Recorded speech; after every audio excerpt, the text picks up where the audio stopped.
செய்திக்கு போகிறதுக்கு முன்பாக ஒரு சின்ன இல்லஸ்ட்ரேஷன். ஒரு ஆளுக்கு என்ன செய்துனே தெரில, ஆனால் உடம்புக்கு முடியல, பயங்கரமாக உடம்புக்கு சரியில்லை. அவர் டாக்டர்கிட்ட போகிறாரு, எல்லா இன்வெஸ்டிகேஷன்ஸும் பண்ணிட்டாங்க, அவருக்கு ஒன்றுமே இல்லை. சரி, இவருக்கு உடம்புல ஒரு பிரச்சனையும் இல்லை, ஆனால் நாளுக்கு நாள் அவர் வீக் ஆகிட்டே போயிட்டுருக்கிறாரு. ஸோ சைக்கியாட்ரிக் ப்ராப்ளம்ஸ், மனநலம் ஏதாவது பாதிக்கப்பட்டிருக்கான்னு சொல்லிட்டு அங்கே ட்ரீட்மெண்ட்டு கொண்டு போகிறாங்க. எவ்வளவோ ட்ரீட்மெண்ட் கொடுத்தும் அவர் செய்கிறது என்ன தெரியுமா? ஒன்று சொல்லிகிட்டே இருந்தாராம் எப்போ பாரு, no hope, no hope, no hope. நம்பிக்கையே இல்லை என் வாழ்க்கையில், இனிமேல் இது சரியாகும்னு நம்பிக்கையே இல்லை, என் வாழ்க்கையில் நான் பிழைப்பேன்ற நம்பிக்கையே இல்லை, no hope, no hope, no ஹோப்புன்னு சொல்லிகிட்டே இருந்தார். சீக்கிரமாகவே வாழ்க்கையில் மரித்து போய்விட்டார் என்று சொல்லி பார்க்குறோம் அருமையானவர்களே. இன்றைக்கி அதையும் நம்ம வர்ஷிப் டைமில் பார்த்தோம் இல்லை, நெகட்டிவ் கன்ஃபெஷன்ஸ் பற்றி நம்ம பார்த்தோம். ஸோ இந்த நாளிலும் கூட கர்த்தர் நம்மோடு கூட பேசுகிறதற்கு அவர் தெரிந்து கொண்ட தலைப்பு மனத்தடை. நம்முடைய வாழ்க்கையில் நம்ம முன்னேற முடியாதபடிக்கு நம்முடைய வாழ்க்கையில் மனத்தடைகள் இருக்கிறதா, அதோடைய அறிகுறிகள் என்ன, அது என்னென்ன வகைகளில் இருக்குது, அதுலேருந்து நம்ம எப்படி வெளியே வர்றது, அந்த தடையை நம்ம எப்படி உடைத்து வெளியே வருகிறது, மைண்ட் பிளாக்ஸ் பற்றி நம்ம இந்த நாளிலே பார்க்க போகிறோம். வேதம் சொல்கிறது 3 யோவான் 2 பிரியமானவனே, உன் ஆத்துமா வாழுகிறது போல நீ எல்லாவற்றிலும் வாழ்ந்து சுகமாக இருக்கும்படி வேண்டுகிறேன். நீ எதில் வாழணுமோ அது எதில் என்ன செய்யணும்? நம்முடைய ஆத்துமா வாழணும். இல்லை, இன்னொரு வசனம் 1 தீமோத்தேயு 4:15 பவுல் தீமோத்தேயுக்கு சொல்கிறார், நீ தேறுகிறது யாவருக்கும் விளங்கும்படி இவைகளையே சிந்தித்து கொண்டு இவைகளிலே நிலைத்திரு. நீ தேரணும்னா நான் உனக்கு சொல்லி கொடுத்த இவைகளையே நீ என்ன செய், சிந்தித்து கொண்டு அவைகளிலே நிலைத்திரு. அருமையானவர்களே, நம்முடைய வாழ்க்கையில் நம்ம வாழ்ந்திருக்கணும், முன்னேறணும், தேரணும், எல்லாவற்றிலும் நம்ம தேரணும். பைபிளை பொறுத்த வரைக்கும் பலத்தின் மேல் பலன், மகிமையின் மேல் மகிமை, கிருபையின் மேல் கிருபை. வாழ்க்கையில் அடுத்தடுத்த ஸ்டேஜஸ் நம்ம போயிட்டே இருக்கணும் அருமையானவர்களே. அதற்கு இப்போ நம்ம 2 வசனத்தை நம்ம படித்தோம். அது என்னது? ஆத்துமா வாழ்ந்தால் வாழ்க்கையில் நம்ம வாழ்ந்துருவோம். அது மாதிரி தேறுகிறதற்கு ஏதுவானவைகளே சிந்தித்து கொண்டிருந்தால் தான் நம்ம என்ன செய்ய முடியும்? தேர முடியும். இன்னைக்கு ஒரு மேத்ஸ் பரீட்சை அப்படின்னா என்ன செய்யணும்? மேத்ஸை நம்ம என்ன செய்யணும்? போட்டு பார்த்துட்டே இருக்கிறது மாத்திரம் இல்லை, மைண்டில் அதை என்ன செய்யணும்? சொல்லி பார்த்துட்டு அந்த என்னது ஈக்குவேஷன்ஸ் எல்லாம் நம்ம சொல்லி பார்த்துட்டே இருந்தால் தான் அதை என்ன செய்ய முடியும்? நம்ம அதில் தேர்ச்சி பெற முடியும் அருமையானவர்களே. ஸோ நம்முடைய வாழ்க்கையில் நமக்கு முன்னேற்றம் வேண்டுமென்றால் நம்ம என்ன செய்யணும்? மனதில், நம்முடைய ஆத்துமாவில், நம்முடைய சிந்தையில் நம்ம என்ன செய்யணும்? அதை முதல்ல ஒர்க் பண்ண ஆரம்பிக்கணும். அது இல்லை, நான் அது ஸ்பெசிஃபிக்காக சொல்லணுன்னா நிறைய பேரை நான் இங்கே குறிப்பிட்டே சொல்ல முடியும். இன்றைக்கு ஒரே ஒரு நிமிஷம், நம்முடைய வாழ்க்கையின் எது நமக்கு மிகப்பெரிய தடையாக இருக்கிறது, வாழ்க்கையோட கோலியாத் எதுவாக இருக்குது, இன்றைக்கி அதை நான் உடைக்க போகிறேன்.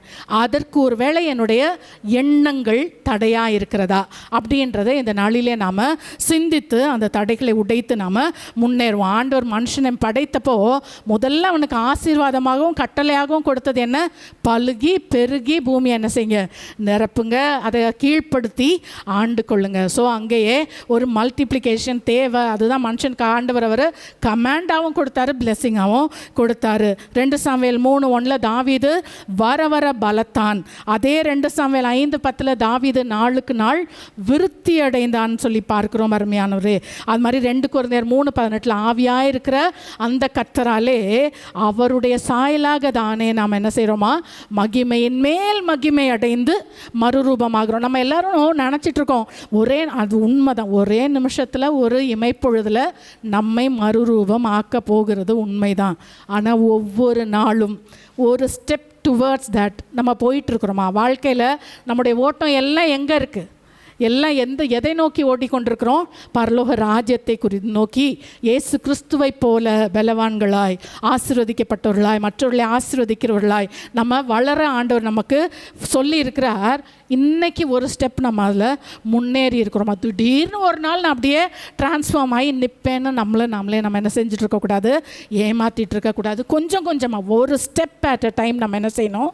நம்ம அதில் பிரயாசப்படணும். அதில் நம்முடைய எண்ணங்களில் நம்ம அது முதல்ல வரணும். எபேசியர் 4:15 தலையாகிய கிறிஸ்துவுக்குள் எல்லாவற்றிலேயும் நாம் வளர்கிறவர்களாக இருக்கும்படி அப்படி செய்தார்.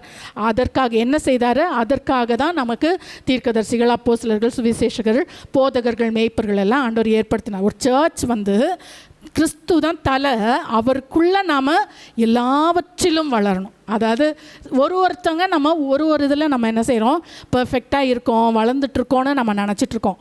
ஆனால் பைபிள் சொல்லுகிறது, நான் தான் அதை செய்கிறேன்ல, நீ இதை செஞ்சால் என்ன? இல்லை, ஆண்டவர் வந்து ஒவ்வொருவரையும் எல்லாவற்றிலும் என்ன செய்கிறாரு, பர்ஃபெக்டாக ஆக்க அவர் விரும்புகிறார். நம்ம செய்ய வேண்டியது ஒன்று ஈல்டு பண்ணிடணும். ஆமாம் ஆண்டவரே, என்னால் என்னைக்கு ஆமாம் நான் இது என்னால் பண்ண முடியல, நான் இதை ட்ரை பண்ணுறேன்னு சொல்கிறோமோ அன்னைக்கு அது நம்முடைய வாழ்க்கையில் ஒரு சேஞ்ச் வரும்.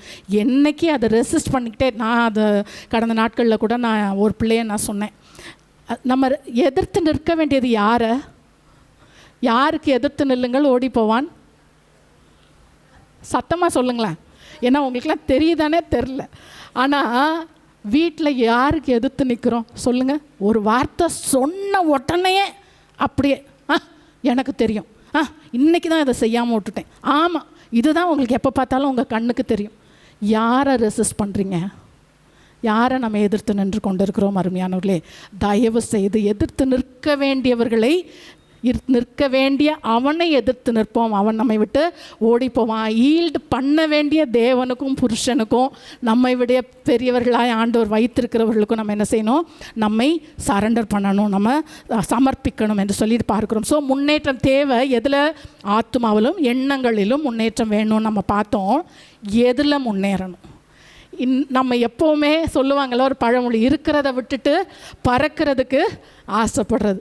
ஆமாம், நான் இன்றைக்கி தெரியாமல் டீச்சர் ஆகிட்டேன், நான் மட்டும் ஒரு டாக்டராக இருந்தேன்னா நான் அப்படி பண்ணியிருப்பேன், இப்படி பண்ணியிருப்பேன். நான் மட்டும் அந்த ஊரில் இருந்திருந்தேன்னா, எனக்கு இந்த தமிழ்நாடே பிடிக்கல, நான் அமெரிக்காவில் இருந்திருந்தேன், என் வாழ்க்கையை வேறு லெவல். இல்லை, எனக்கு இது வரும், என்னையே கொண்டு போய், எனக்கு அதெல்லாம் நல்லா தெரியும், என்னை கொண்டு போய் நீங்கள் இதில் விட்டிங்கன்னா எனக்கு இது எப்படி வரும்? பைபிள் நமக்கு, நான் சொல்லலை, பைபிள் நமக்கு என்ன சொல்லி கொடுக்கிறது? எந்த சூழ்நிலையில் நாம் இருந்தாலும் அந்த சூழ்நிலையை டேக்கிள் பண்ணுகிறதுல ஒரு ப்ராக்ரஸ் வேணும். அந்த சூழ்நிலையை நாம் சமாளித்து அதிலே முன்னேறுகிறதற்கு நமக்கு அந்த அறிவு வேணும், அந்த விருத்தி வேணும்னு சொல்லி நம்ம பார்க்குறோம். தாவீது ஆடு மேய்த்து கொண்டிருந்தார். ஆடு மேய்த்துட்டு இருக்கப்போ அவருக்கு என்ன இருந்துச்சு? அவருக்கு அந்த ஆடுகளை பாதுகாக்கக்கூடிய திறமை இருந்துச்சு. கரடி வந்துச்சு, சிங்கம் வந்துச்சு, அதிலிருந்தெல்லாம் அந்த ஆடுகளை பாதுகாக்க முடிஞ்சிச்சு. நல்ல பசும் புல் மேய்ச்சலை கொடுக்க அவருக்கு முடிந்தது. அப்பாவுக்கு நல்ல பிரியமாய் ஆடுகளை மேய்க்க முடிஞ்சிச்சு. சவுல் ராஜாவுக்கு அரண்மனையில் அப்பப்போ பிசாசு பிடிச்சிச்சு. அங்கே ஆண்டவர் இவருக்கு ஒரு அசைன்மெண்ட் கொடுக்குறாரு. என்ன? ராஜாவுக்கு பிசாசு பிடிக்கிறப்பெல்லாம் என்ன செய்யணும்? போய் அங்கே சுரமண்டலம் வாசிக்கணும். ஸோ அந்த பிசாசு ராஜா விட்டு என்ன செஞ்சிடும்? ஓடி போயிடும். ஸோ அந்த நேரத்தில் அரண்மனையில் சுரமண்டலம் வாசிக்கிற ஒரு திறமை அவருக்கு வேண்டியது இருந்துச்சு. அதில் அவர் பர்ஃபெக்ட் ஆனாரா? கண்டிப்பாக. அவர் இன்ஸ்ட்ருமெண்ட்ஸ், அதாவது அவர் பின்னாடி ராஜாவான பிறகு இன்ஸ்ட்ருமெண்ட்ஸ் எல்லாம் செஞ்சாராம். அருமையானவர்களே, புதுசாக கண்டுபிடிச்சாருன்னு சொல்லி நம்ம பார்க்குறோம். ஸோ அந்த அரண்மனையில் தேவையான அந்த ஞானம், மியூசிக்கல் சென்ஸில் அவருக்கு ஒரு விருத்தி இருந்தது. அடுத்து ஒரு கோலியாத்து நிற்கிறான், அவனை யாராலையுமே ஒன்றுமே பண்ண முடியல. இவர் போய், ஐயோ எனக்கு இந்த கோலியாத்தோடலாம் ராஜா மாதிரி சண்டை போட தெரியாது, எனக்கு தெரிஞ்சதெல்லாம் இந்த கேட்ட பெல்ட்டு தான், கல்லும் கவனம் தான் எனக்கு தெரியும் அப்படின்னு இவர் நிற்கலை. எனக்கு தெரிஞ்சதை நான் என்ன செய்கிறேன்? நான் யூஸ் பண்ணுறேன். கொஞ்சத்தில் உண்மை என்ன தெரியுமோ அதை போய் நான் யூஸ் பண்ணி பார்க்குறேன்னு போனார். கர்த்தருடைய நாமத்தினால போனார். அவர் அங்கே ஜெயித்து வந்ததை பார்க்குறோம். ஸோ அந்த சிச்சுவேஷன் அவருக்கு டேக்கிள் பண்ணுற கிருபை ஆண்டவர் அவருக்கு கொடுத்ததை பார்க்குறோம். அதற்கு பிறகு சவுலை விட்டு ஊராக ஓட வேண்டிய நிலைமை வந்துச்சு. அப்போ அங்கே போய் என்ன செய்ய முடிஞ்சது? அவரால் மலைகளிலும் குகைகளிலும் எதிரிகளுடைய தேசங்களிலும் தங்கவும் தெரிஞ்சிச்சு. அந்த நேரத்தில் நானே இப்படி இருக்கேன் அப்படின்ட்டு இல்லாமல் அப்பா அம்மாவை பார்த்துக்க முடிஞ்சிச்சு. கூட வந்த ஒன்றுக்கும் உதவாத வீணர்களோடு கூட என்ன வீணர்கள் எல்லாம் அவருக்கு சேர்த்து அவங்களெல்லாம் ஒரு படையாய் திரட்ட தெரிஞ்சிச்சு. அந்த நேரங்களிலும் அவர் என்ன செஞ்சார்? ஆஸ்திகளை அவருக்கு சேர்க்க தெரிஞ்சுது. கடைசியாக அவருக்கு ராஜான்ற சிங்காசனம் வந்துச்சு. அன்றைக்கு நான் ஆடு மேய்ச்சவன், எனக்கு இதெல்லாம் தெரியாதுன்னு சொல்லாமல் அந்த சிங்காசனத்துலேயும் போய் உட்கார்ந்து பர்ஃபெக்டாக ஆளுகை செய்ய தெரிஞ்சிச்சு. இயேசு கிறிஸ்துவையே தாவீதின் குமாரன் என்று சொல்லி அந்த நித்திய ராஜா தாவீதின் சந்ததியிலே வருகிறதற்கு அவருக்கு அங்கே இடம் கிடைத்தது. அருமையானவர்களே, இந்த தாவீது என்ன செய்தார்?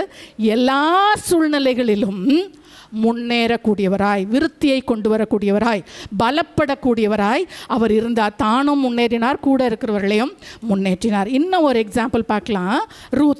ரூத்து ஹிஸ்ட்ரி என்ன சொல்லுதுன்னா, அவங்க ஆக்சுவலாக ரூத்தும் ஓர்பால் 2 பேரும் எக்லோன், அதாவது மோவாபிய ராஜாவாகிய எக்லோன் யாருன்னா பாலாக் நம்ம எல்லாருக்கும் தெரியும். பீலேயாம கூலிக்கு பொறுத்தின பாலாக்குடைய மகனாகிய எக்லோனுடைய குமாரத்திகள் தான் ரூத்தும் ஓர்பாலும். ஸோ ராஜா வீட்டில் இருக்கும் பொழுது அவளுக்கு நல்ல இளவரசியாய் வாழ தெரிஞ்சிச்சு. அதற்கு பிறகு எலிமலேக்கு வீட்டில் மருமகளாய் நல்லபடியாய் நல்ல கீழ்ப்படிந்து வாழ தெரிஞ்சிச்சு. அதற்கு பிறகு மாமியாரோட என்ன செய்ய முடிஞ்சிச்சு, மாமியாரோட ஊருக்கு போய் வாழ முடிஞ்சிச்சு. கேட்கிற பெண்களே, மாமியாரோட ஊரில் போய் மாமியாரோட வீட்டில் போய் என்ன செஞ்சிச்சு, ரூத்துக்கு வாழ தெரிஞ்சிச்சு. அருமையானவர்களே, மாமியார் சொன்ன மாதிரி நான் ராஜா வீட்டு பிள்ளை, எனக்கு அது வராது இது தெரியாது, பஞ்சு மெத்தை தான் வேணும், எனக்கு சாப்பாடு இங்கே தான் வேணும்னு சொல்லாமல் வயலில் போய் தானியங்களை பொறுக்கவும் அவளுக்கு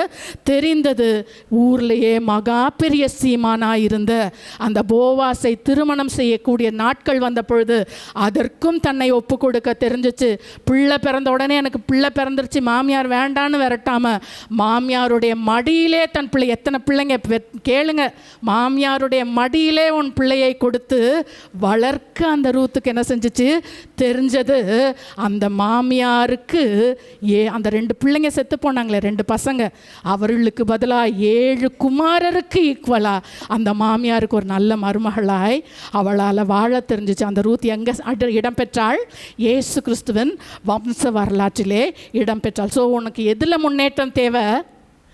எங்கே வச்சாலும் முன்னேற்றம் தேவை. அருமையானவர்களே, எந்த சூழ்நிலையில் வைத்தாலும் முன்னேற்றம் தேவை. இல்லை சும்மா சொல்லுவாங்க, கேரளாக்காரங்களை எங்கே போய் விட்டாலும் டீ கடை வச்சு என்ன செஞ்சுருவாங்களா, பிழைச்சிருவாங்கன்னு சொல்லி ஜோக்காக சொல்லுவாங்க. அது உண்மை. அதாவது எங்கே விட்டாலும் அந்த இடத்துல நம்முடைய வாழ்க்கையை நமக்கு முன்னேற்ற தெரியணும். அருமையானவர்களே, இன்றைக்கு எந்த சூழ்நிலையில் என்ன சாக்கு போக்கு சொல்லி கொண்டு எதில் முன்னேற்றம் இல்லாமல் இருக்கிறோம்? ஒருவேளை நம்முடைய மைண்ட், நம்முடைய பிரெயின் அதுக்கு அடாப்ட் ஆகாமல் இருக்கிறதா அப்படின்னு சொல்லி நம்ம இந்த நாளிலே பார்க்க போகிறோம். ஸோ மனத்தடை இருக்கிறதா? மனத்தடை 4 வகைப்படும். இதில் ஒருவேளை நம்ம என்னையும் சேர்த்து தான் இதை நான் ப்ரிப்பேர் பண்ணும்போது அது எனக்கும் தான் பேசுச்சு. முதல்ல அது எங்களுக்கு தான் அதுக்கு பிறகு தான் உங்களுக்கு அது பேசும். ஸோ இந்த நாளிலே இந்த 4 தடைகளில் இதில் அது ஒன்றும் கூட வர்ஷிப்பில் நமக்கு வந்தது இல்லை. முதல் தடை என்ன அப்படின்னு பார்த்தோன்னா பர்செப்சுவல் பிளாக், அதாவது காண முடியாத தடை.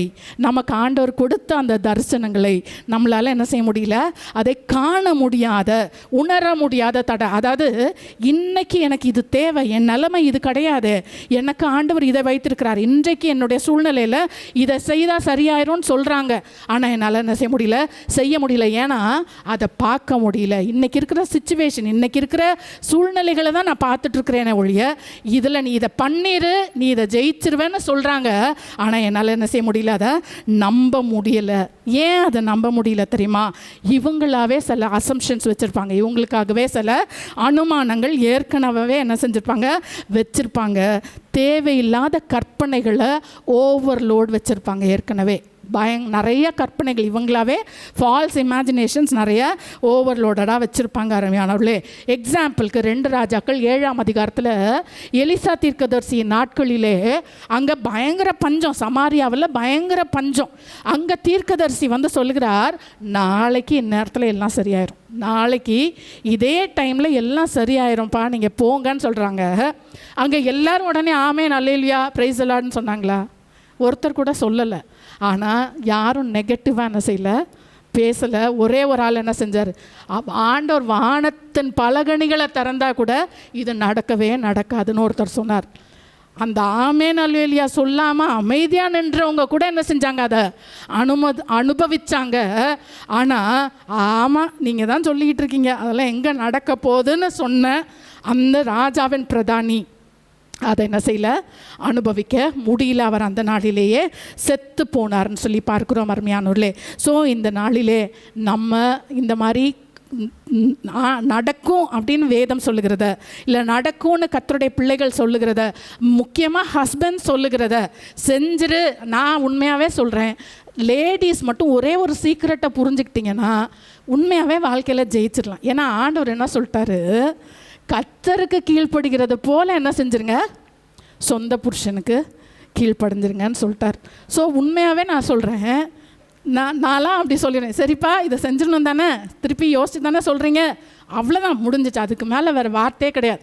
ஏன்னா அது நடந்தாலும் நடக்காட்டியும் அதோடைய முழு பொறுப்பும் யாருடையதாகிடும், அவங்களுடையதாக ஆயிரும். அருமையானவர்களே, ஸோ இந்த சீக்ரெட்லாம் புரிஞ்சிருச்சுன்னா நமக்கு அவங்கக்கிட்ட சப்மிட் பண்ணுறதுக்கு எந்த கஷ்டமும் நமக்கு இருக்காது.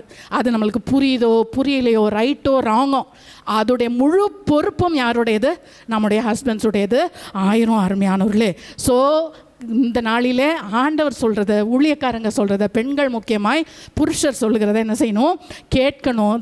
நெகட்டிவாக எதுவும் பேசிகிட்டு இருக்க தேவையில்லை. அருமையானவர்களே, அது மாதிரி ஒரு சிலர் என்ன செய்வாங்க, கொஞ்சம் அப்படி ஆமாம் சொல்கிறது சரிதான் அப்படின்னு தோணும், முழுமையாய் அதை என்ன செய்ய முடியாது, ஏற்றுக்கொள்ள முடியாது. 2 ராஜாக்கள் 13ஆம் அதிகாரம் 14-19 வரைக்கும் பார்க்குறோம். இஸ்ரவேலின் ராஜாவாகிய யோவாஸ் எலிசா தீர்க்கதரிசி அங்கே சாகிற மாதிரி கிடக்கிறார். இவர் போய் ஐயோ ஆண்டவரே நீங்கள் சாவ போகிறீங்களேன்னெலாம் மேலே விழுந்தெல்லாம் அழுகிறாரு. அதெல்லாம் ஓகே தான். அப்போ எலிசா தீர்க்கதரிசி அந்த நேரத்துலையும் கூட அவர் என்ன சொல்கிறாரு, கிழக்க இருக்கிற ஜன்னலை தரன்றாரு. அவர் திறந்த உடனே அவர் சொல்கிறாரு, இது கர்த்தருடைய, நீ இதுக்கு நேராக அம்பை விடுன்றார். அம்பை விட்ட உடனே அவர் சொல்கிறாரு, இது கர்த்தருடைய ரட்சிப்பின் அம்பு, நீ சீரியரை தீர முறியடிப்ப, டோட்டலாக நீ அவங்கள டெஸ்ட்ராய் பண்ணிடுவேன்னு சொல்லி எலிசா தீர்க்கதரிசி சொல்கிறார். அதற்கு பிறகு என்ன சொல்கிறாரு, கையில் ஒருத்தர் ஒரு ராஜா ஒரு தீர்க்கதரிசியை பார்க்க போயிருக்கிறார். கையில் எத்தனை அம்பு இருந்திருக்கும்னு சொல்லுங்களேன். மேக்ஸிமம் ஒரு 6 இல்லை மிஞ்சி போனால் ஒரு 10 இருக்குமா. அவர் சொல்கிறாரு, சரி நீ இந்த அம்பை வச்சு தரையில், ஏற்கனவே ஒரு பிக்சர் கொடுத்துட்டார். என்ன பிக்சர் கொடுத்துட்டாரு, நீ சீரியரை முழுசாக முறியடிச்சிருவேன்னு சொல்லி சொல்கிறார். இப்போ என்ன சொல்கிறாரு, உன் கையில் இருக்கிற அம்பை தரையில் அடி அப்படிங்கிறார். இவர் 3 முறை மட்டும் அடிச்சுட்டு என்ன செஞ்சிட்டாரு, விட்டுடுறாரு. உடனே அங்கே அவர் சொல்கிறாரு, ஐயோ உன்ட்ட ஒரு 5-6 தடவையாவது நீ அடிச்சிருக்க கூடாதா, நீ இப்போ 3 தடவை மட்டும்தான் நீ என்ன செய்வ, சீரியரை முறியடிப்பாய். அருமையானவர்களே, நம்ம சில நேரம் அக்செப்ட் பண்ணுறோம். இன்றைக்கும் இங்கே கொஞ்சம் பேர் அப்படி தான், நல்லா தான் இருக்கு ஆண்டி சொல்கிறது அப்படின்னு கேட்குறீங்க, ஆனால் அது முழுசாக என்ன செய்ய முடியல, அக்செப்ட் பண்ண முடியலை. அருமையானவர்களே, இல்லை, அதை முழுசாக காணும் பொழுது அதில் முழுசாக நமக்கு ஒரு சுதந்திரம் தீர முறியடிக்க நம்மளால் முடியும். அருமையானவர்களே, 2வது இமோஷ்னல் பிளாக். முதல்ல பர்செப்சுவல், பார்க்க முடியல, தரிசிக்க முடியல, அந்த ஒரு தடை இருக்கிறது. 2வது உணர்ச்சியில் தடை இருக்கிறது. அருமையானவர்களே, காரணமே இருக்காது, ஆனால் ஒரு இடத்துக்கு வரமாட்டாங்க, ஒரு விஷயத்தை செய்ய மாட்டாங்க, இல்லை என்னை விட்டுருங்க எனக்கு பிடிக்கல, என்ன காரணம்னு என்ன செய்யாது தெரியாது, ஏகப்பட்ட சென்டிமெண்ட்ஸ் இருக்கும், இது எல்லாம் தடையாக இருக்கும். அருமையானவர்களே, அவங்க இந்த மாதிரி பீப்புள், அந்த உணர்ச்சி பூர்வமான தடை பண்ணுகிறவர்கள் எப்படி இருப்பாங்கன்னா, தங்களுக்குள்ளும் மன அழுத்தத்தை உண்டு பண்ணிக்குவாங்க, சுற்றி இருக்கிறவங்களையும் நிம்மதியாக இருக்க விடவே மாட்டாங்க. இதுக்கு எக்ஸாம்பிள் யோனா. இல்லை, யோனா ஏன் நினிவேக்கு போல, அவருக்கு பர்சனலாக ஒரு என்மிட்டி, எனக்கு பிடிக்கல நான் போகல. இல்லை, இன்றைக்கி கூட பாஸ்டர் சொன்னாங்க, நேற்று மீட்டிங்கில் சொன்னாங்க, அதாவது தேவனை விட்டு எங்கே ஓட முடியும், நீ எங்கே ஓடினாலும் திருப்பி கொண்டு வந்து என்ன செஞ்சிருவார், அங்கே தான் விடுவார். இல்லை, கர்த்தருடைய நாமம் பலத்தை, இன்னைக்கு பிள்ளைங்க வசனம் சொன்னாங்க, பலத்த துருகம் நீதிமான் என்ன செய்வான், அதுக்குள்ளே தான் ஓடணும். உனக்கு பிரச்சனையா புரியலையா, எங்கே ஓடணும், கர்த்தருடைய இடத்துக்கு தான் ஓடி வரணும். இவர் யோனா என்ன செய்கிறாரு, புரியல, ஸோ கர்த்தரையே விட்டு என்ன செய்கிறாரு, ஓடுறாரு. ஸோ உணர்ச்சி தடை. ஆனால் ஆண்டவர் என்ன செய்கிறார், கடைசி வரைக்கும் ஆண்டவர் அவரை வச்சு தான் செஞ்சு முடித்தார். ஆனால் கடைசி வரைக்கும் ஒரு மன அழுத்தம், இல்லை நான் செத்து போகிறேன் அப்படின்னு எவ்வளோ நடந்த பிறகும் கடைசி வரைக்கும் அவருக்கு அந்த மன அழுத்தம் மாறவே இல்லை. அருமையானவர்களே, ஸோ அவருக்கும் மன அழுத்தம், கப்பலில் இருந்தவங்களுக்கெல்லாம் என்ன செய்யுது பிரச்சனை. இந்த மாதிரி பீப்புள் வீட்டில் இருக்கும் பொழுது அவங்க என்ன செய்வாங்க, அவங்களும் சந்தோஷமாக இருக்க மாட்டாங்க, இருக்கிறவங்களையும் நிம்மதியாக, வீட்டில் மட்டும் இல்லை, நீங்கள் எங்கள் கடைக்கு கூட்டிகிட்டு போங்க, எங்கள் பெரிய ஹோட்டல் கூப்பிட்டு போங்க, என்ன வேணால் பண்ணுங்கள், ஏதோ ஒன்று அவங்களுக்கு பிடிக்காது, என்னவோ எமோஷ்னலாக அவங்களுக்கு ஒரு டிஸ்டர்பன்ஸ் இருக்கும், அதை நம்மளையும் உணர வச்சுருவாங்க. ஸோ இப்படி இருக்கிறவர்கள் அதுலேருந்து நமக்கு ஒரு ஜெயத்தை கட்டளையிடும்படிக்காக நம்ம ஜெபத்தோடு கூட கேட்டுப்போம். அடுத்து மூன்றாவது என்விரான்மெண்டல் பிளாக், சுற்றுச்சூழலால் ஏற்படும் தடை. இது ரெண்டு விதம். ஒன்று, யாரோ சொல்லி கொடுக்கறதை கேட்டு செய்ய மாட்டாங்க. இன்னொன்று, அவங்க அப்படி நினச்சிக்குவாங்க, இவங்க இப்படி நினச்சிக்குவாங்கன்னு இவங்களாவே நினச்சிக்கிட்டு என்ன செய்ய மாட்டாங்க. ஸோ இது மாதிரி நான் என்ன சொல்கிறேன், நம்முடைய வாழ்க்கை நம்முடைய கையில், நம்முடைய ஹஸ்பண்ட்க்கு, நம்முடைய பிள்ளைகளுக்கு பிடித்த ஒரு வாழ்க்கை வாழ்கிறதுக்கு தான், தேவனுக்கு பிடித்த ஒரு வாழ்க்கை செய்கிறது தான் நமக்கு அது ஆண்டவர் நமக்கு கட்டளையிட்டிருக்கிறார். யார் என்ன நினச்சா என்ன, வேறு யாரும் என்ன சொல்கிறதும் நம்முடைய வாழ்க்கையில் அதுவும் மெயினாக நான் பெண்ணாக இருக்கிறதுனால நான் தைரியமாக பேசுகிறேன். வேறு யார் சொல்லுகிறதையும் வீட்டுக்குள்ளார, உங்கள் வீட்டுக்குள்ளார அலோவ் பண்ணாதீங்க. நீங்களும் உங்கள் ஹஸ்பண்டும் சேர்ந்து எடுக்கிற ஒரு முடிவாகவே அது இருக்கட்டும். அருமையானவர்களே, சவுல் ராஜாவாக இருந்தார். 1 சாமுவேல் 13:11 பார்க்குறோம். அவர் சாமுவேல் தீர்க்கதரிசிக்காக அவர் வெயிட் பண்ணணும். ஆனால் அவர் என்ன சொல்கிறாரு, ஜனங்கள் என்னை விட்டு சிதறி போயிடுவாங்களோ, இல்லை பெலிஸ்தர் யுத்தத்துக்கு வந்துடுவாங்களோ, அவங்க ஏற்கனவே மிக்மாஸில் கூடிட்டாங்க, வந்துடுவாங்களோ, அதெல்லாம் நான் யோசிச்சுட்டு நானாக நினச்சிக்கிட்டு என்ன செஞ்சுட்டேன், நான் பலியை செலுத்தி விட்டேன். அருமையானவர்களே, யார் என்ன நினச்சா என்ன, எது நடந்தார், கர்த்தர் சொல்லிட்டாருன்னா அதுதான். நான் அப்படி நினச்சி நான் இப்படி செஞ்சுட்டேன். யோசிச்சு பாருங்க. இது நான் சொல்லுகிற இங்கே ஒரு சிலருக்கு இது எல்லாமே பொருந்தது. அத்தனை பிளாக்ஸும் இருக்குது. அருமையானவர்களே, கண்டிப்பாக கர்த்தர் அந்த தடைகளை உடைப்பாராக. அடுத்தது பார்க்குறோம், ஆகாப் ராஜா. 1 ராஜாக்கள் 21:25. ஐயோ, இது ரொம்ப மோசமான ஒரு காரியம். தன் மனைவியாகிய யேசபேல் தூண்டிவிட்டபடியே கர்த்தரின் பார்வைக்கு பொல்லாப்பானதை செய்ய தன்னை விற்று போட்ட ஆகாபை போல ஒருவனும் இல்லை. அருமையானவர்களே, தயவு செய்து உங்கள் புருஷனை நீங்கள் ஆட்டி வைக்கணும்னு நினைக்காதீங்க. உங்கள் பிள்ளைங்களை நீங்கள் சொல்கிற மாதிரி அவங்க ஃபினான்ஸை டீல் பண்ணணும், அவங்க புருஷனை டீல் பண்ணணும், அவங்க மனைவியை டீல் பண்ணணுன்னு தயவு செய்து எந்த பேரண்ட்ஸும் நினைக்காதீங்க. ஹஸ்பண்ட்ஸ், தயவு செய்து நீங்கள் தான் டெசிஷன் மேக்கர், நீங்கள் தான் தலை, மனைவிக்கு நீங்கள் தான் தலை. தயவு செய்து கர்த்தருக்கு ஒப்பு கொடுங்க. யேசபேல்களாய் மனைவிகுமார்களே நம்ம யாரும் இருந்துட வேண்டாம். அது எந்த மோசமாக இருந்துச்சுன்னா, 1 ராஜாக்கள் 18:4-5 யேசபேல் கர்த்தருடைய தீர்க்கதரிசிகள் எல்லாம் பிடிச்சி அங்கே கொலை பண்ணிட்டு இருக்காங்க. ஆனால் ஆகாப் ராஜாக்கு அதெல்லாம் என்ன இல்லை, ஒரு பெரிய காரியமாகவே இல்லை. அவர் அங்கே ஒபதியாவை கூப்பிட்டு சொல்கிறார், நீ போய் எல்லா நீரூற்றுகளிலும் போய் எங்கேயாவது கொஞ்சம் புல்ல அகப்படுமான்னு பாரு, நம்மகிட்ட இருக்கிற குதிரை கழுதையெல்லாம் என்ன செய்தான், சாகாமல் நம்ம பார்த்துக்கலாம். பாருங்களேன். அப்போ யேசபேல் எத்தனை மனுஷரை கொண்டாலும், அதுலேயும் கர்த்தருடைய தீர்க்கதரிசிகளை கொன்றாலும் அது அவருக்கு ஒரு பிரச்சனை இல்லை. அருமையானவர்களே, உங்களுடைய மனைவிகள் என்ன செஞ்சாலும் அதை பற்றி பிரச்சனை இல்லை. அவங்க தான் தெய்வம், அவங்க சொல்கிறது தான் வழின்னு நம்ம நினச்சோன்னா கர்த்தர் நம்மை நடத்தவில்லை, யேசபேல் நடத்துகிறாள். தயவு செய்து நம்ம அப்படி இருந்துட வேண்டாம். 4வதாக இன்டலெக்சுவல் பிளாக், அறிவு சார்ந்த தடை நமக்கு இருக்கிறதா? அதாவது இது எப்படி இருக்கும்னா, சொன்னால் நம்மளுக்கு ஏற்றுக்கவே முடியாது. ஏன்னா ஏற்கனவே நம்முடைய மனசில் ப்ரீஃபில்டாக இருக்குது. ஒரு ஃபார்மை ஃபில் பண்ணோன்னா அது எம்டியாக இருந்தால் தான் நம்ம என்ன செய்ய முடியும், ஃபில் பண்ண முடியும். அது ஏற்கனவே இன்ஃபர்மேட்டிவாக, அது ஃபுல்லாகவே ஏற்கனவே ஃபில் பண்ணி எழுதி இருக்குது அப்படின்னா நம்ம என்ன செய்ய முடியாது, அதை ஒன்றுமே பண்ணவே முடியாது. அருமையானவர்களே, ஸோ யூதாஸ் காரியோத்து இதுக்கு எக்ஸாம்பிளாக நம்ம பார்க்கலாம். அருமையானவர்களே, அவருக்கு அங்கே இயேசு கிறிஸ்து அங்கே வார்னிங் கொடுக்குறார், அவர் இன்ஃபர்மேஷன் கொடுக்குறார். உங்களில் ஒருவன், மத்தேயு 28:21-25 வரைக்கும், உங்களில் ஒருவன் என்னை காட்டி கொடுக்க போறான்னு அங்கே சொல்கிறாரு. அவனுக்கு ஐயோன்றாரு. அவன் பிறக்காமல் இருந்திருந்தாவே பரவாயில்ல, நான் அல்லதுன்றாரு. ஆனால் இந்த யூதாஸ்க்கு ஏற்கனவே அவருக்கு ப்ரீஃபில்டு என்னது, 30 வெள்ளிக்காசு ரெடியாக இருக்குப்பா, என்ன பணம். அவருடைய ப்ரையாரிட்டியும் அங்கே இன்ஃபர்மேஷன் என்ன, ப்ரையாரிட்டி பணம், இன்ஃபர்மேஷன் 30 வெள்ளிக்காசு. சரியா? ஸோ இது ரெண்டும் அவருக்கு அங்கே ஏற்கனவே இருக்குது. ஆண்டவர் எவ்வளோ சொல்லியும் அது அவனுக்கு காதில் விழவே இல்லை.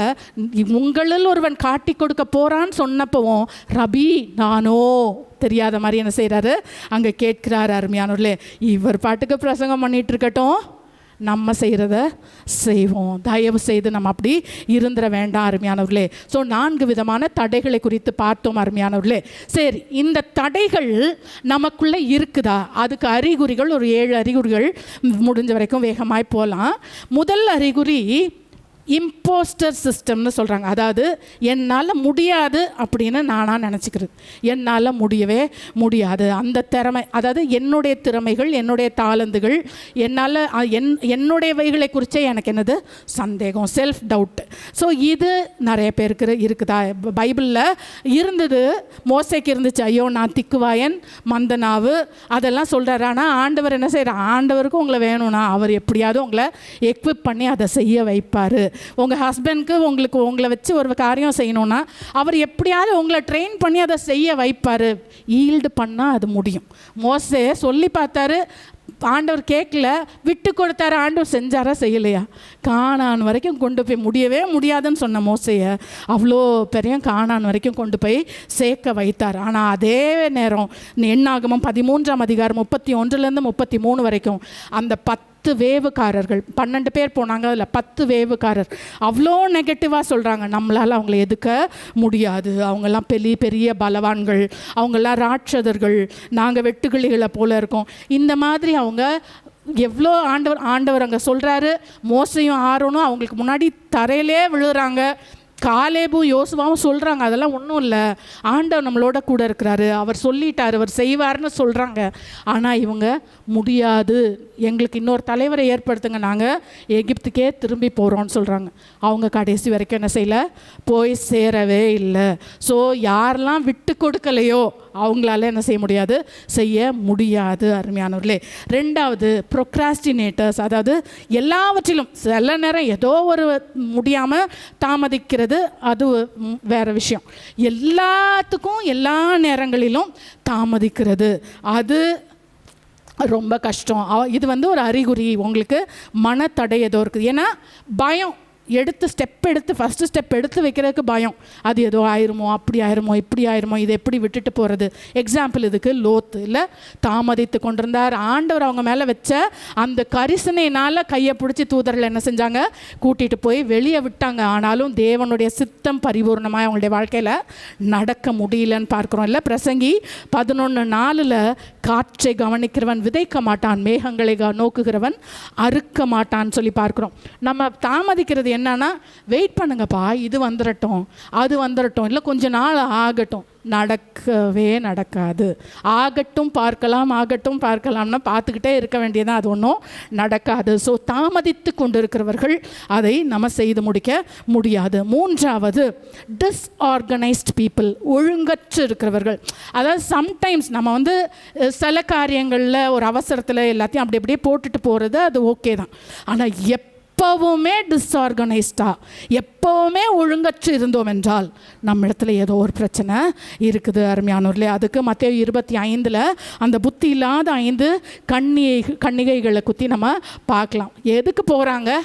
மணவாளனை பார்க்குறக்கு போகிறாங்க. மணவாளனை பார்க்க போகிறாங்க. ஸோ மேபி அவர் ராத்திரி வந்தால் என்ன அப்படின்னு யோசிச்சு என்ன செய்கிறாங்க? விளக்கையும் எடுத்துகிட்டு போகிறாங்க. விளக்க கொண்டு போகிறவங்களுக்கு அதுக்கு என்ன வேணும்னு தோணாதா? இன்றைக்கி தோணாத நிறையா பேர் இங்கே இருக்கிறீங்க. எனக்கு சொல்லும் போதே கோபம் வருது. இல்லை, யோசிக்கிறதே இல்லை. ஒரு இடத்துக்கு போகிறோம், அதுக்கு இது தேவை, அது தேவை, யோசிக்கணும், ப்ரீ பிளான் பண்ணணும். ஒரு வேளை மறந்து போகிறோமா, எழுதியாவது என்ன செய்யணும்? வைக்கணும். ஸோ இந்த எல்லாத்துலேயும் ஒரு ஒழுங்கற்ற ஒரு வாழ்க்கை இருந்துச்சுன்னா நம்ம மணவாளனை எதிர்கொள்ளவே, ஆண்டவர் அந்த இடத்துலலாம் பாவம் பார்க்கவே இல்லை. கதவு மூடினது தான். அருமையானவர்களே, ஸோ நம்ம எல்லாரும் சேர்ந்த ஆண்டவரோட ஓட்டத்தில் ஓடிக்கிட்டு இருக்கிறோம். புத்தி இல்லாதவர்களை போல கைவிடப்பட்டிராமல் இருக்க நம்ம ஜாக்கிரதையாக இருக்கணும். 2 தெசலோனிக்கேயர் 3ஆம் அதிகாரம் 6ஆம் வசனத்தில், ஒழுங்கற்ற நடக்கிற சகோதரரை விட்டு விலகு. ஒழுக்கம் இல்லாமல், எதுலையுமே ஒழுங்கு இல்லை, விட்டு விலகு. மெயினாக அந்த இடத்துல அந்த 2 தெசலோனிக்கேயர் ஃபுல்லாகவே ஆண்டவருடைய 2ஆம் வருகையை பற்றி சொல்லப்பட்டிருக்கு. நானும் என் ஹஸ்பண்டும் அதை பற்றி ரொம்ப அடிக்கடி பேசுவோம். இன்றைக்கி நிறைய ஊழியக்காரர்கள் பண்ணுற தப்பு என்னென்னா, ஆண்டவர் வரப்போகிறாரு, அவருக்கு இப்படி ஊழியம் செய்யுங்க, அப்படி ஊழியம் செய்யுங்கன்னு அவங்க கிட்ட வர ஜனங்களை என்ன செய்கிறது? நீ சர்ச்சுக்கு இதை பண்ணிடு, அதை பண்ணிடுன்னெலாம் வேலை வாங்குறது. ஆனால் அவன் வாழ்க்கையெல்லாம் அவன் பிழைக்கணுமே, அவன் வேலைக்கு போகணுமே, அவன் குடும்பத்தை பார்க்கணுமே, அவன் செய்கிறத செய்யணுமே, அவன் வாழ்க்கையில் முன்னேறணுமே. இப்படி என்ன செய்கிறதில்ல? யோசிக்கிறதே இல்லை. இதை அந்த பசங்களுக்கும் என்ன செய்கிறதில்ல? யோசிக்கிறதே இல்லை. அருமையானவர்களே, இது ரொம்பவும் தப்பு. அந்த இடத்துல சொல்லியிருக்கு, வேலை செய்யறதுக்கும் உனக்கு மனசு இல்லைன்னா சாப்பிட்றதுக்கும் உனக்கு மனசு இருக்க கூடாது. இல்லை, சொந்த சாப்பாடை சாப்பிடு, எல்லாம் தயவு செய்து உழைச்சி வாழ்க்கையில் முன்னேறுங்க. ஆண்டவர் விதைச்சா உனக்கு அறுவடை. இன்றைக்கி நம்ம எதில் எஃபர்ட் போடுறோமோ, ஒருவேளை இன்றைக்கி நாங்கள் 10 பேரை வச்சுட்டு நம்ம கத்திட்டு இருக்கிற மாதிரி இருக்கும். கர்த்தர் பார்க்குறாரு, அவ்வளோதான். நம்ம என்ன ஹார்ட்டில் செய்கிறோம் அதை தான் ஆண்டவர் என்ன செய்கிறாரு, பார்க்குறார். ஸோ என்ன உங்கள் குடும்பத்திற்காக, நான் தான் சொல்கிறேன், சின்ன குடும்பம், வசதியே இல்லை, இதுதான் இருக்குது, அதில் நீ என்ன உண்மையாக இருக்கிற, அதில் கர்த்தர் பார்க்குறார். உன் புருஷன் இருக்கிறப்போ, இல்லை உன் மனைவி இருக்கிறப்போ, இல்லை உன் பிள்ளைங்க பெற்றோர் இருக்கிறப்போ, இல்லை, கர்த்தர் பார்க்குறப்போ நம்ம எப்படி இருக்கிறோம், என்ன செய்கிறோம். ஒரு சமையல் செய்கிறோமா பயத்தோட நடுக்கத்தோட, அதை என்றைக்கோ ஒரு நாள் உப்பு கூடி போயிட்டா அது ஒன்றும் இல்லை, என்றைக்கோ ஒரு நாள் ஒரு அடி பிடிச்சிருச்சுன்னா அது ஒன்றும் இல்லை, எப்போ பாரு அதே மாதிரி இருந்துச்சுன்னா யோசிச்சு பாருங்களேன். ஸோ ஒழுங்கற்று நடக்கிறவர்களாக நம்ம இருக்கக்கூடாது அருமையானவர்களே. ஸோ அதில் நமக்கு இது ஒரு அறிகுறி, நமக்கு மனத்தடை ஏதோ இருக்குது. 4வது, இதுக்கு அப்படியே ஆப்போசிட்டாக பர்ஃபெக்ஷனிஸ்டாகவும் சிலர் இருப்பாங்க. அவங்களுக்கு பரிபூர்ணவாதிகள்னு சொல்லலாம். இது யாருன்னா, பர்ஃபெக்டாக இருந்தால் தான் என்ன செய்வாங்க, ஸ்டெப்புன்னே பண்ணுவாங்க. அதுவும் தவறு. அதாவது பர்ஃபெக்டாக வரலன்னா என்ன பண்ணுறது, ஸோ அந்த டைமுக்காக வெயிட் பண்ணுறது, எல்லாமே கரெக்டாக நடக்கணும். இதுக்கு எக்ஸாம்பிள் பார்த்தோன்னா, பரிசேயர் நியாயசாஸ்திரிகள் என்ன செஞ்சாங்க, அவங்க அப்படியே நியாயப்பிரமாணத்தின்படி தான் நடக்கணும். இந்த ட்ரெஸ்ஸு தான் நீண்ட அங்கி போடணும், காப்பு நாடாக்கள் எல்லாம் அகலமாக்கணும், முதன்மையான சீட்டு கொடுத்தா தான் நாங்கள் என்ன செய்வோம், உட்காருவோம், இல்லாட்டி நாங்கள் உட்கார மாட்டோம். நீங்கள் தான் முதல்ல எங்களுக்கு என்ன செய்யணும், ஸ்தோத்திரம் சொல்லணும், நாங்களாம் என்ன செய்ய மாட்டோம், சொல்ல மாட்டோம். அது மாதிரி வெந்தயம், ஜீரகம் எல்லாத்துலேயும் கூட என்ன செய்யணும், எண்ணி தசம பாகம் கொடுக்கணும். ஆனால் வேதம் என்ன சொல்கிறது, யாக்கோபு 2:10, ஒருவன் நியாயப்பிரமாணம் முழுவதையும் கை கொண்டிருந்தும் ஒன்றிலே தவறினால் எல்லாவற்றிலும் குற்றவாளியாக இருக்கிறான். ஸோ நம்ம மேக்சிமம் ரைட்டாக இருக்க பார்க்கணும்.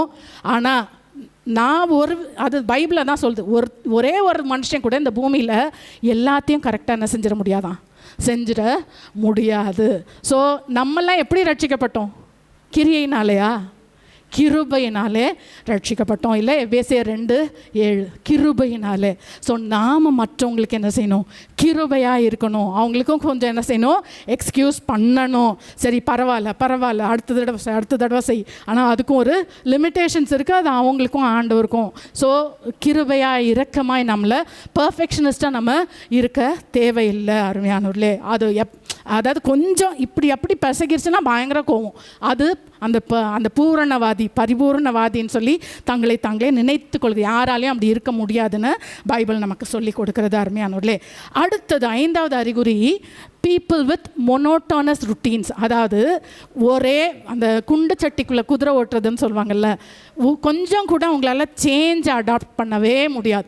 மாற்றங்கள், அது எவ்வளோ நல்ல மாற்றமாக இருந்தாலும், இல்லை சிலப்போ நல்ல மாற்றமாய் தோன்றாவிட்டாலும், அந்த மாற்றத்து நிமித்தம் ஒரு நன்மை வரப்போகிறதுன்னு சொன்னாலும் அவங்களால அந்த மாற்றத்தை ஏற்றுக்கொள்ளவே முடியாது. அதுக்கு எக்ஸாம்பிள் இஸ்ரவேல் ஜனங்கள், எண்ணாகமம் 11ஆம் அதிகாரம் 5ஆம் 6ஆம் வசனங்களில் அவங்க எகிப்தில் அவங்க என்ன சொல்கிறாங்க, எகிப்தில் எங்களுக்கு என்னெல்லாம் கிடச்சிச்சான், மீன் கிடச்சிச்சு, வெள்ளரிக்காய், கொம்மட்டிக்காய், கீரை, வெங்காயம், வெள்ளைப்பூண்டு, இதெல்லாம் நாங்கள் என்ன செய்கிறோமா நினைக்கிறோம். எதை நினைக்கிறாங்க, ஆண்டவராங்க வானத்துலேருந்து தூதர்கள் சாப்பிட்ற மண்ணாவை கொடுக்குறாரு. இவங்க எதை நினச்சிட்டு இருக்காங்க, வெள்ளரிக்காயையும் பூண்டையும்.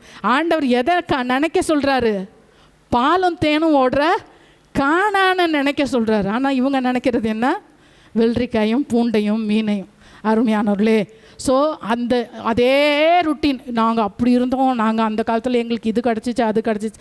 அருமையானவர்களே, இன்றைக்கு ஆண்டவர் நமக்கு என்ன கொடுக்குறார், அதற்கு நாம் நன்றி உள்ளவர்களாய் வருகிற சேஞ்சஸ் இட்ஸ் ஃபார் குட்னு அதுக்கு அடாப்ட் பண்ணிவிட்டு நம்ம போயிட்டே இருக்கணும். 6வது அறிகுறி நமக்கு ஃபோக்கஸ், லேக் ஆஃப் ஃபோக்கஸ். அதாவது கவன பற்றாக்குறை, கவனம் இல்லை. ஆசை இருக்கும், ட்ரை பண்ணலான்னு இறங்குவாங்க, ஆனால் ஃபோக்கஸ் உடனே நான் ட்ரை பண்ணேன்க்கா, நானும் அதை செஞ்சிடணும்னு யோசிச்சேன்க்கா, ஆனால் என்ன செய்யலை, முடியல.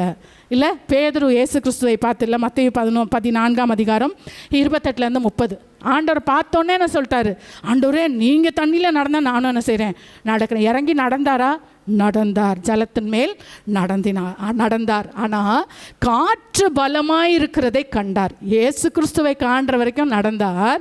காற்று பலமாய் இருக்கிறதை கண்ட உடனே அவர் என்ன செய்கிறாரு, அமிழ தொடங்கி ஆண்டவரே ரட்சியம். அருமையானவர்களே, இதுவும் நம்ம ஒரு விஷயம், நான் எப்படியாவது இந்த வருஷம் பைபிளை படித்து முடிச்சிருவேன், நான் எப்படியாவது பிள்ளைங்க நாங்கள் அதை செஞ்சுருவோம் இதை செஞ்சுருவோம் அம்மா அப்பாவுக்கு கீழ்ப்படிஞ்சிருவோம் அப்படி இப்படி எல்லாம் சொல்கிறோம், எல்லா தீர்மானங்களும் எடுக்கிறோம். ஆனால் ஒரு நாள் 2 நாள் தான், அதுக்கப்புறம் என்ன செஞ்சிருது, ஃபோக்கஸ்ஸு போயிடுது. ஸோ அது நமக்கு ஆண்டவர் கிருபை செய்யட்டும். 7ஆவதாக இந்த அறிகுறி இருக்கிறவர்கள் எப்படி இருப்பாங்கன்னா, சூழ்நிலைகளை தவிர்ப்பார்கள். they will avoid people and situations. சூழ்நிலைகளை தவிர்க்கிறதுனால நம்ம அந்த சூழ்நிலையை ஜெயிக்க முடியுமான்னு நிச்சயமாக முடியாது. அதுதான், அவங்கள பார்க்க பிடிக்கல, அங்கே போக பிடிக்கல, எதுக்குன்னு சொல்ல மாட்டாங்க. இது கிட்டத்தட்ட அந்த உணர்ச்சி தடை போல தான் இல்லை. ஸோ என்னன்னே நமக்கு தெரியாது, ஆனால் அவாய்ட் பண்ணுவாங்க. ஸோ இதை இதுக்கு அவர் தான் யார், யோனா தான் அதுக்கு நம்மளுக்கு எக்ஸாம்பிள் இல்லை. ஸோ நமக்குன்னு வச்ச ஓட்டத்தை யார் தான் செய்யணும்? சொல்லுவாங்களா, அழுது பெற்றாலும் யார், அவ தான் பெற்று ஆகணும். ஸோ நமக்கென்று வைத்த சிலுவையை நாம் தான் சுமக்கணும், நமக்கென்று நியமித்த ஓட்டத்தை நாம் தான் ஓடி முடிக்கணும். அருமையானவர்களே, இல்லை தயவு செய்து யாக்கோபை பாருங்களேன். யாக்கோபு அடுத்த எக்ஸாம்பிள். ஏசாவை விட்டு என்ன செஞ்சார், ஓடினார். எத்தனை வருஷம் இருக்க முடிஞ்சிச்சு? 20 வருஷம் இருந்தார். ஆனால் திருப்பி அந்த ஏசாவை ஃபேஸ் பண்ணி அந்த சிச்சுவேஷன்ஸை டேக்கிள் பண்ண பிறகு தான் அவருக்கு தன்னுடைய சுதந்திரங்களை அவரால் அனுபவிக்க முடிஞ்சிச்சு. ஸோ நீங்கள் இன்றைக்கி எவ்வளோதான் மனுஷரை அவாய்ட் பண்ணிடலாம், அதை தவிர்த்துடலாம், அங்கே அதை பார்க்காம விட்டுடலான்னு நினச்சாலும் அதை ஃபேஸ் பண்ணி தான் நம்ம என்ன செய்ய முடியும், ஜெயிக்க முடியும். அருமையானவர்களே, ஸோ இதில் நம்ம 7 விதமான தடைகளை பார்த்தோம். அருமையானவர்களே, ஸோ இது எங்கே நமக்கு வாழ்க்கையில் முன்னேற்றத்துக்கு நமக்கு என்ன வேணும், யோசனைகள் வேணும், நினைவுகள் வேணும், தரிசனங்கள் வேணும். ஆத்துமாவில் நம்ம ஏற்கனவே வாழ்ந்துடணும். இப்போ என் கடனை விட்டு நான் வெளியே வரணும்னா, கடன் போயிருச்சு, இப்படி சீக்கிரமாக போயிடும், நான் ஆண்டவர்கிட்ட சொல்லிட்டேன், எனக்காக அதெல்லாம் சுமந்துட்டாரு அப்படின்ற அந்த சிந்தையில் அது ஒர்க் ஆகணும். அருமையானவர்களே, ஆண்டவர் நமக்காக பல்லாயிரக்கணக்கான யோசனைகளை வைத்திருக்கிறார். யோபு 42:2 பார்க்குறோம், தேவரீர் சகலத்தையும் செய்ய வல்லவர், நீ செய்ய நினைத்தது என்ன செய்யாது, தடை. ஆண்டவர் ஒன்று நினச்சிட்டார்னா அது தடைப்படாது. அடுத்து சொல்கிறாரு 40ஆம் சங்கீதம் 5ஆம் வசனத்தில், என் தேவனாகிய கர்த்தாவே, நீர் எங்கள் நிமித்தம் செய்த உம்முடைய அதிசயங்களும் உம்முடைய யோசனைகளும் அநேகமாக இருக்கிறது, அதை சொல்லவும் முடியாது என்னும். ஆண்டவர் நம்மளை பற்றி வச்சிருக்கிற யோசனைகள் நிறைய இருக்குதுன்னு சொல்லியிருக்கிறார். அடுத்து 3வது ஆண்டவர் சொல்றார், எரேமியா 29:10-11, நீ எதிர்பார்த்திருக்கிற முடிவை கொடுக்கறதுக்காக நான் உன் பேர்ல நினைத்திருக்கிற நினைவை ஆண்டவர் என்ன செஞ்சிருக்கிறாரு, நான் எதிர்பார்த்தா அதை எனக்கு கொடுக்கும்படி அவர் என்ன செய்கிறாராம், நினைக்கிறார். அது தீமைக்கல்ல, சமாதானத்துக்கு ஏதுவான நினைவுகள். 4ஆவதாக ஒரு வசனம் எபேசியர் 3:20 பார்க்கிறோம், நாம் வேண்டிக் கொள்ளுகிறதற்கும் நினைக்கிறதற்கும் மிகவும் அதிகமாய் கிரியை செய்ய அவர் வல்லமை உள்ளவர். அருமையானவர்களே, ஸோ நாம் நினச்சா அதை தான் ஆண்டவர் செய்ய நினச்சது தடைப்படாது. ஆனால் பைபிள் என்ன சொல்லுது, நீ கேளு நான் உனக்கு தருவேன்றார். எப்போ கேட்க முடியும், என்னுடைய நினைவில் அது இருந்தால் தான். நான் எப்போவுமே இந்த வசனத்தை சொல்லுவேன், அந்த எபேசியர் 3:20, நீ வேண்டிக் கொள்வதற்கும் நினைக்கிறதற்கும்.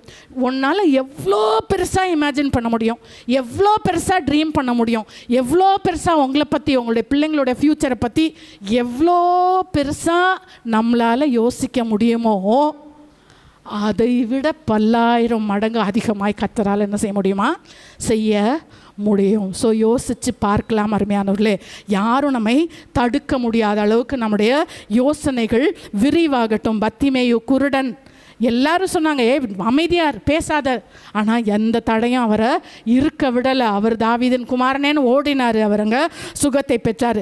தாவீதை அவனுடைய சகோதரர் அதட்டினாங்க, நீ எங்கடா இங்கே வந்த உன் ஆட்டை விட்டுட்டுன்னு. ஆனால் அது அவனை தடை செய்ய முடியவில்லை. தானியேலுடைய சிங்க கிழப்பி அவரை தடுக்க முடியலை. அனனியா, மிஷேயல், அசரியாவோட அக்கினி அவர்களை தடுக்க முடியலை. யோசேப்பு, பேதுரு, பவுலுடைய சிறைச்சாலைகள் அவர்களை அவர்களை அழிக்க முடியவில்லை. அருமையானவர்களே, ஒரு விஷயம், நீ விசுவாசித்தால் தேவனுடைய மகிமையை காண்பாய். ஸோ மகிமையை காண முடியாததற்கு தடை என்ன, விசுவாசம். விசுவாசம்னால என்ன? நம்பிக்கை, என்னுடைய எண்ணங்கள். ஸோ பரலோக ராஜ்யம் மத்தேயு 11:12 பரலோக ராஜ்யம் பலவந்தம் பண்ணப்படுகிறது. பலவந்தம் பண்ணுகிறவர்கள் அதை என்ன செய்கிறாங்க? பிடிச்சிக்கிறாங்க. அதாவது என்னது, நம்ம உலகத்தில் வேறு எதுக்கும் நம்ம அடம் பண்ண கூடாதுன்னு நமக்கு சொல்லி கொடுத்துருக்கோம். ஆனால் பரலோக ராஜ்யத்தின் காரியங்கள், ராஜ்யம் என்ன? ஜீவன், சுகம், பலன், ஆசீர்வாதம், நீதி, சந்தோஷம், சமாதானம், இதானே தேவனுடைய ராஜ்யம். அதனுடைய காரியங்களை குறித்து நாம் ஜெபிக்கும் பொழுது பலவந்தம் பண்ணணும் இல்லை, ஆண்டவரே இதை செஞ்சு தான் ஆகணும் ஆண்டவரே, பலவந்தம் பண்ணுகிறவர்கள் கண்டிப்பாக அதை பிடித்து கொள்கிறார்கள்னு சொல்லி பார்த்தோம். வேகமாக ஒரு சம்மரி பார்த்துடலாமா? வாழ்க்கையில் முன்னேற்றம் தேவை, கண்டிப்பாக தேவை. அதற்கு என்ன வழி? 2 தான். ஆத்துமா வாழணும், எண்ணத்தில் தேர்ச்சி பெறணும். அருமையானவர்களே, ஸோ இதுக்கு எதில் முன்னேற்றம்?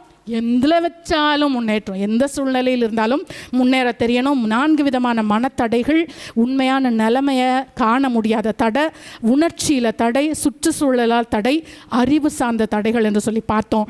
இதோடைய அறிகுறிகள் 7 பார்த்தோம். என்னால் முடியாதுன்ற சிந்தை, தாமதித்து கொண்டிருக்கிறது, ஒழுங்கற்று நடக்கிறது, பூரணவாதிகளாய் நடக்கிறது, மாற்றங்களை ஏற்றுக்கொள்ள முடியாத தன்மை, கவனக்குறைவு, சூழ்நிலைகளை தவிர்க்கிறது. அருமையானவர்களே, ஸோ இந்த நாளிலே நம்ம ஆண்டவரத்தில் ஒப்பு கொடுக்கலாமா? எழும்பி நிற்போமா?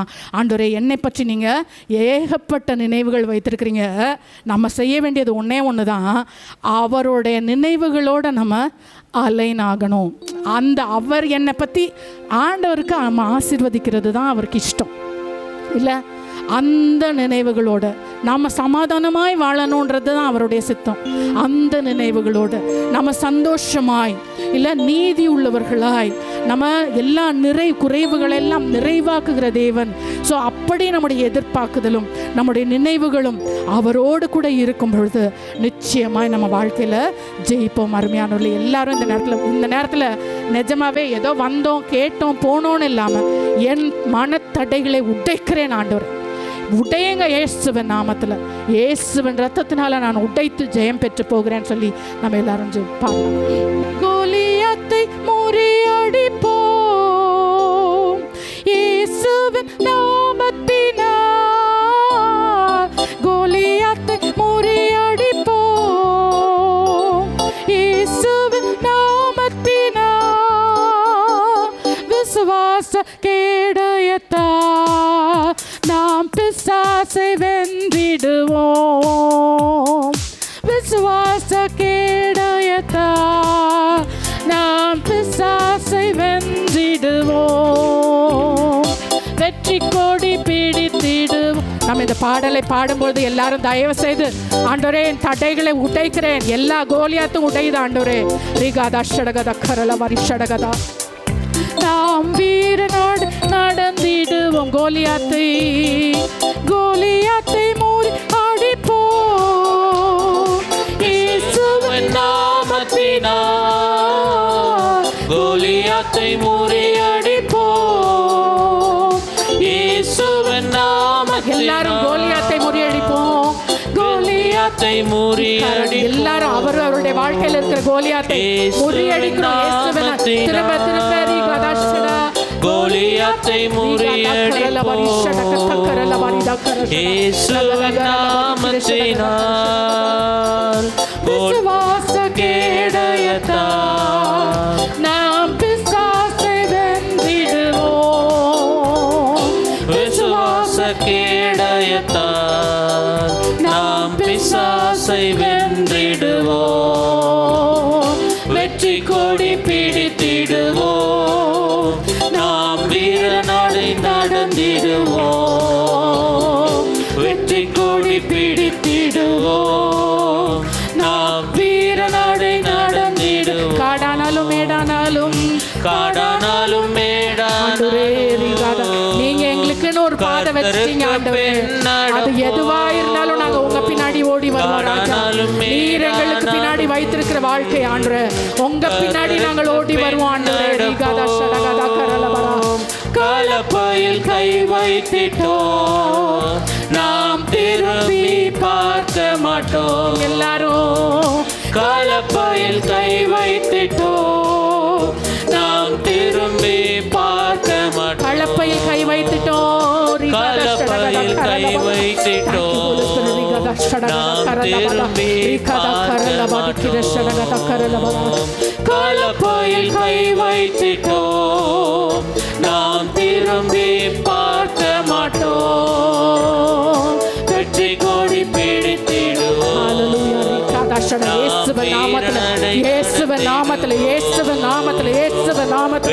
எல்லா மனத்தடைகளையும் உடைக்கிறோம். இயேசுவின் நாமத்தில் எல்லா மனத்தடைகளையும் உடைக்கிறோம் ராஜா. இயேசுவின் நாமத்தில் ஹalleluya ராகதா ஷடகத கரலபா ரகதி கிரலபா தங்கர ஷடகத கரலபா ரிகத கரலபா திங்கிர ஷடகத கரலபா தங்கர ஷடகத ரிகத கரலபா தங்கர ஷடகத பதா ரிகத கரதகத கரலபா ஷடகத கரலபா ரடகத கரஷதங்கத கரலபதி ரிகத கரலபா ரிஷடகத கரலபா ரிகத கரலபா ரிஷடகத. நீர் எங்களை ஆசீர்வதித்தால் ஒழிய உம்மை போக விடோம் ஆண்டவரே. எங்களை ஆசீர்வதிக்கிறது தான் உங்க சித்தம் ஆண்டவரே. இயேசுவின் நாமத்தில் இயேசுவின் நாமத்தில் இயேசுவின் நாமத்தில் எந்த சூழ்நிலையிலும் நாங்கள் முன்னேறுவோம் ராஜா. எந்த சூழ்நிலையா இருந்தாலும் முன்னேறுவோம் ராஜா. தீமைகளை பேச மாட்டோம், யோசிக்க மாட்டோம் ஆண்டவரே. உங்க பின்னாடி கண்ணை மூடி ஓடி வருவோம் ராஜா. ஓ ரிகதா ஷடகதம் கரலபதி கிருஷடா ரிகதம் கரலபதி கிரஷடகதா ரிகதம் கரலபதி கிரஷடகதா. சுகத்தை கட்டளையிடுவீராக ஆண்டவரே. ஆண்டவரே ஃபினான்ஷியல் பிளெஸிங்ஸை கட்டளையிடுவீராக. கடன்கள் மாறட்டும் இயேசுவின் நாமத்தில் ஆண்டவரே. குறைகள் நிறைவாகட்டும் இயேசுவின் நாமத்தில். சமாதானம் உண்டாகட்டும், சமாதானம் உண்டாகட்டும்.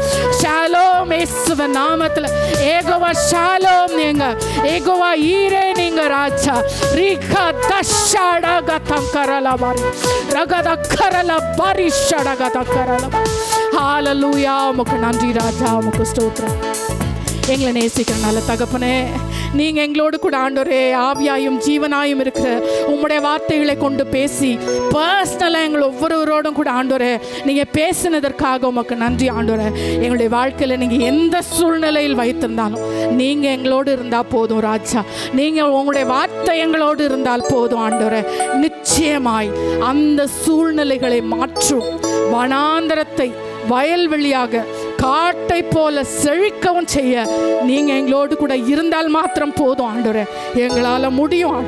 இயேசுவின் நாமத்தில் எங்களுடைய எல்லா மென்டல் பிளாக்ஸையும் ஆண்டவரே இந்த நாளிலே உடைக்கிறதற்காக நன்றி. எல்லா மனத்தடைகளையும் இப்படி ஆயிருமோ அப்படி ஆயிருமோ எங்களுடைய எல்லா சந்தேகங்களையும் அவிசுவாசங்களையும் நீக்குங்க ராஜா.